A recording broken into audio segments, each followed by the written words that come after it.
Want to sell passes up front and let clients redeem them as they go?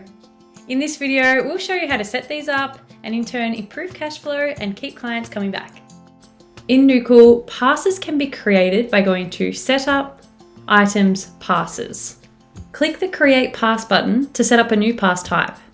Let's make sure our new pass is active, add in the billing item code, give the pass a distinct name, and add a description for invoicing purposes. Let's also set the location and enable the pass for any relevant integrations that you may use. When creating your pass, you'll need to think about whether the pass will be session-based or subscription-based. A session-based pass allows you to nominate the number of sessions the pass covers, whereas the subscription-type pass gives the client unlimited usage for a specified timeframe.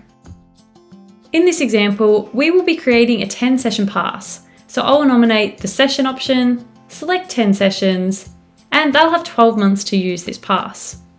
Now let's set the total price for the 10 sessions and then add in the nominal value for each session. Finally, we can decide if we want to allow passes to be redeemed against cancelled sessions. And to help you with this, you'll also need to check if your classes have the show cancellation option ticked. In addition, if you would like passes to be redeemable against services as well as classes, go into each service and select Allow Redemptions. Now that you've created your pass, you can add a pass to a client file by either raising an invoice from the client's profile or at the time of invoicing for that class.